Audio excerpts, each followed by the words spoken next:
وہ دن یاد رکھنے کے لائق ہے جس دن اللہ پیغمبروں کو جمع کرے گا، پھر ان سے پوچھے گا کہ تمہیں کیا جواب ملا تھا۔ وہ عرض کریں گے کہ ہمیں کچھ معلوم نہیں، تو ہی غیب کی باتوں سے واقف ہے۔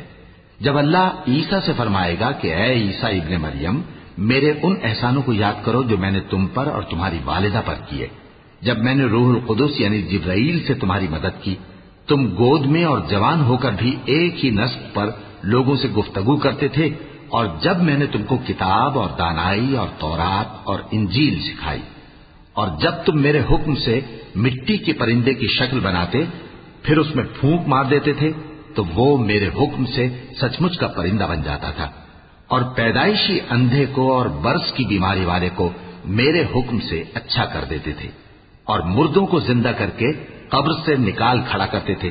اور جب میں نے بنی اسرائیل کے ہاتھوں کو تم سے روک دیا، جب تم ان کے پاس کھلے ہوئے نشان لے کر آئے، تو جو ان میں سے کافر تھے کہنے لگے کہ یہ تو کھلا جادو ہے۔ اور جب میں نے حواریوں کی طرف حکم بھیجا کہ مجھ پر اور میرے پیغمبر پر ایمان لاؤ، وہ کہنے لگے کہ پروردگار، ہم ایمان لائے، تو شاہد رہی ہو کہ ہم فرما بردار ہیں۔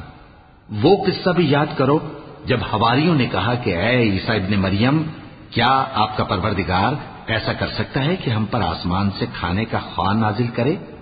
فرمایا، اگر ایمان رکھتے ہو تو اللہ سے ڈرو۔ وہ بولے کہ ہماری یہ خواہش ہے کہ ہم اس میں سے کھائیں اور ہمارے دل تسلی پائیں، اور ہم جان لیں کہ آپ نے ہم سے سچ کہا ہے، اور ہم اس خوان کے نزول پر گواہ رہیں۔ تب عیسیٰ ابن مریم نے دعا کی کہ اے ہمارے پروردگار، ہم پر آسمان سے خوان نازل فرما کہ ہمارے لیے وہ دن عید قرار پائے، یعنی ہمارے اگلوں اور پچھلوں سب کے لیے، اور وہ تیری طرف سے نشانی ہو، اور ہمیں رزق دے، اور تو بہترین رزق دینے والا ہے۔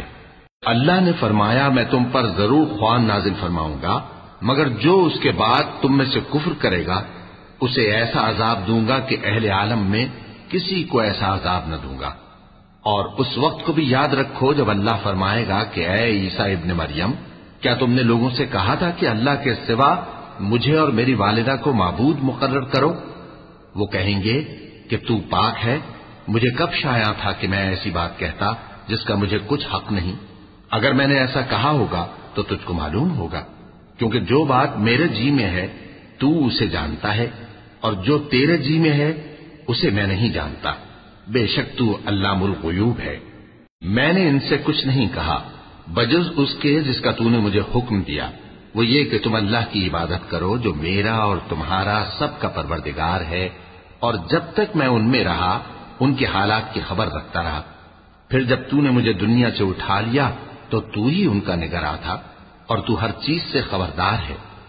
اگر تو ان کو عذاب دے تو یہ تیرے بندے ہیں، اور اگر انہیں بخش دے تو تیری مہربانی، اس لیے کہ تو ہی غالب ہے، حکمت والا ہے۔ اللہ فرمائے گا کہ آج وہ دن ہے کہ سچوں کو ان کی سچائی ہی فائدہ دے گی۔ ان کے لیے باغ ہیں جن کے نیچے نہریں بہ رہی ہیں، ہمیشہ ہمیشہ وہ ان میں بستے رہیں گے۔ اللہ ان سے خوش ہے اور وہ اللہ سے خوش ہیں، یہی بڑی کامیابی ہے۔ آسمان اور زمین اور جو کچھ ان دونوں میں ہے سب پر اللہ ہی کی بادشاہی ہے، اور وہ ہر چیز پر قادر ہے۔